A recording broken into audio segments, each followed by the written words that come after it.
ಇಷ್ಟಾರ್ಥ ಸಿದ್ಧಿಗಾಗಿ ನಿಮ್ಮ ರಾಶಿ ಪ್ರಕಾರ ದೇವಶಯನಿ ಏಕಾದಶಿಯ ದಿನ ಈ ಪರಿಹಾರ ಮಾಡಿ. ದೇವಶಯನಿ ಏಕಾದಶಿಯು ಪ್ರಮುಖ ಏಕಾದಶಿಗಳಲ್ಲಿ ಒಂದಾಗಿದೆ. ಆಷಾಢ ಶುಕ್ಲ ಪಕ್ಷದ ಏಕಾದಶಿಯನ್ನು ದೇವಶಯನಿ ಏಕಾದಶಿ ಎಂದು ಕರೆಯಲಾಗುವುದು.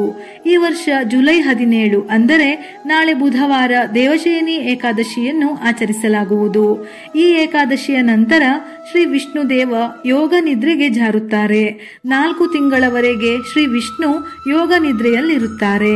ದೇವಶಯನಿ ಏಕಾದಶಿಯಂದು ನಿಮ್ಮ ರಾಶಿಯ ಪ್ರಕಾರ ಪೂಜೆಯನ್ನು ಮಾಡಿದರೆ ನೀವು ಬಯಸಿದ್ದು ಬೇಗನೆ ನೆರವೇರುತ್ತದೆ ಎಂದು ಜ್ಯೋತಿಷ್ಯ ಶಾಸ್ತ್ರ ಹೇಳುತ್ತದೆ. 12 ರಾಶಿಗಳು ಈ ದಿನ ಪಠಿಸಬೇಕಾದ ಮಂತ್ರ ಹಾಗೂ ಮಾಡಬೇಕಾದ ಪರಿಹಾರದ ಬಗ್ಗೆ ತಿಳಿಯೋಣ. ಮೇಷರಾಶಿಯವರು ಶ್ರೀ ವಿಷ್ಣು ಮತ್ತು ತಾಯಿ ಲಕ್ಷ್ಮಿಯ ಆಶೀರ್ವಾದವನ್ನು ಪಡೆಯಲು ಓಂ ಗೋವಿಂದಾಯ ನಮಃ ಮಂತ್ರವನ್ನು ಪಠಿಸಬೇಕು. ಈ ದಿನ ಶ್ರೀ ವಿಷ್ಣುವಿನ ಪೂಜೆಯಲ್ಲಿ ಬೆಲ್ಲ ಮತ್ತು ಬೇಳೆಯನ್ನು ಅರ್ಪಿಸಬೇಕು. ಇದರಿಂದ ಅದೃಷ್ಟ ಹೆಚ್ಚಾಗುವುದು. ವೃಷಭ ರಾಶಿಯವರು ನಾರಾಯಣನನ್ನು ಮೆಚ್ಚಿಸಲು ಓಂ ಪದ್ಮನಾಭಾಯ ನಮಃ ಎಂಬ ಮಂತ್ರವನ್ನು ಪಠಿಸಬೇಕು. ಈ ದಿನದಂದು ಭಗವಾನ್ ವಿಷ್ಣುವಿಗೆ ವೈಜಯಂತಿ ಮಾಲೆಯನ್ನು ಅರ್ಪಿಸಬೇಕು. ಭಗವಾನ್ ಶ್ರೀಹರಿಯು ಇದರಿಂದ ಪ್ರಸನ್ನನಾಗಿ ಅಪಾರ ಸಂತೋಷ ಮತ್ತು ಸಂಪತ್ತನ್ನು ನೀಡುತ್ತಾನೆ. ಮಿಥುನ ರಾಶಿಯವರು ದೇವಶಯನಿ ಏಕಾದಶಿಯ ದಿನದಂದು ಹಸುವಿಗೆ ಹಸಿರು ಮೇವನ್ನು ತಿನ್ನಿಸಬೇಕು. ತುಳಸಿಗೆ ಗಂಗಾಜಲವನ್ನು ಅರ್ಪಿಸಿ. ಇದು ವೈವಾಹಿಕ ಜೀವನದಲ್ಲಿ ಸಂತೋಷವನ್ನು ತರುತ್ತದೆ. ಈ ದಿನ ಪೂಜೆಯ ಸಮಯದಲ್ಲಿ ಓಂ ಮಾಧವಾಯ ನಮಃ ಎಂಬ ಮಂತ್ರವನ್ನು ಪಠಿಸಿ. ಇದರಿಂದ ನಿಮ್ಮ ಇಷ್ಟಾರ್ಥಗಳು ನೆರವೇರುವುದು. ಕರ್ಕ ರಾಶಿಯವರು ಈ ದಿನ ಶ್ರೀಹರಿ ವಿಷ್ಣುವಿಗೆ 7 ಅರಿಶಿನದ ಕೊಂಬನ್ನು ಅರ್ಪಿಸಿ ಶ್ರೀ ವಿಷ್ಣುವಿನ ಅನುಗ್ರಹಕ್ಕಾಗಿ ಓಂ ಕೇಶವಾಯ ನಮಃ ಎಂಬ ಮಂತ್ರವನ್ನು ಜಪಿಸಿ. ಹೀಗೆ ಮಾಡುವುದರಿಂದ ನಿಮ್ಮ ಕೆಲಸಗಳಲ್ಲಿ ಇರುವ ಅಡೆತಡೆಗಳು ದೂರಾಗಿ ಯಶಸ್ಸನ್ನು ಪಡೆಯಬಹುದು. ಸಿಂಹ ರಾಶಿಯವರು ಈ ದಿನ ಭಗವಾನ್ ವಿಷ್ಣುವಿಗೆ ಪೀತಾಂಬರವನ್ನು ಅರ್ಪಿಸಿ ಪೂಜಿಸಿದರೆ ಶೀಘ್ರದಲ್ಲೇ ಹಣದ ಲಾಭವಾಗುವುದು. ಈ ದಿನ ಓಂ ಋಷಿಕೇಶಾಯ ನಮಃ ಎಂಬ ಮಂತ್ರವನ್ನು ಜಪಿಸಬೇಕು. ಕನ್ಯಾ ರಾಶಿಯವರು ಈ ಏಕಾದಶಿಯಂದು ವಿಷ್ಣು ಸಹಸ್ರನಾಮವನ್ನು ಪಠಿಸಬೇಕು ಅಥವಾ ಕೇಳಬೇಕು. ನಂತರ ಓಂ ಶ್ರೀಧರಾಯ ನಮಃ ಎಂಬ ಮಂತ್ರವನ್ನು ಪಠಿಸಿ. ಇದರಿಂದ ನಿಮ್ಮ ಇಷ್ಟಾರ್ಥಗಳು ನೆರವೇರುವುದು. ತುಲಾ ರಾಶಿಯವರು ಈ ದಿನದಂದು ಭಗವಾನ್ ವಿಷ್ಣುವಿನ ಆಶೀರ್ವಾದ ಪಡೆಯಲು ಓಂ ಮಧುಸೂದನಾಯ ನಮಃ ಎಂಬ ಮಂತ್ರವನ್ನು ಪಠಿಸಿದರೆ ಒಳ್ಳೆಯದು. ಈ ದಿನ ತುಳಸಿಯನ್ನು ಸಹ ಪೂಜಿಸಬೇಕು.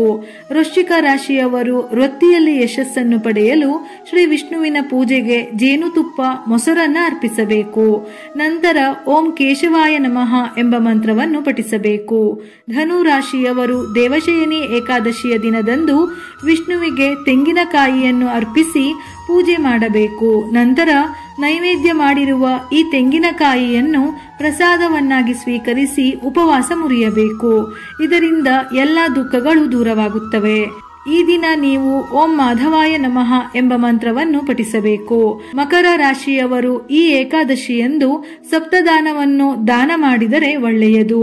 ಹೀಗೆ ಮಾಡುವುದರಿಂದ ಶ್ರೀ ವಿಷ್ಣು ಸಂತೋಷ ಮತ್ತು ಸಮೃದ್ಧಿಯನ್ನು ನೀಡುತ್ತಾನೆ. ಈ ದಿನ ಓಂ ತ್ರಿವಿಕ್ರಮಾಯ ನಮಃ ಎಂಬ ಮಂತ್ರವನ್ನು ಪಠಿಸಿದರೆ ಬಹಳ ಒಳ್ಳೆಯದು.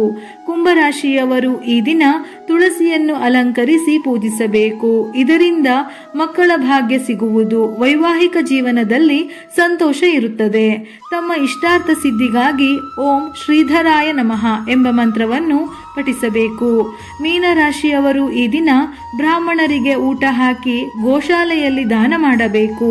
ಹೀಗೆ ಮಾಡುವುದರಿಂದ ಆರ್ಥಿಕ ಸಮಸ್ಯೆಗಳು ದೂರವಾಗುತ್ತವೆ. ವಿಷ್ಣುವಿನ ಆಶೀರ್ವಾದಕ್ಕಾಗಿ ಓಂ ಮಾಧವಾಯ ನಮಃ ಎಂಬ ಮಂತ್ರವನ್ನು ಜಪಿಸಿ.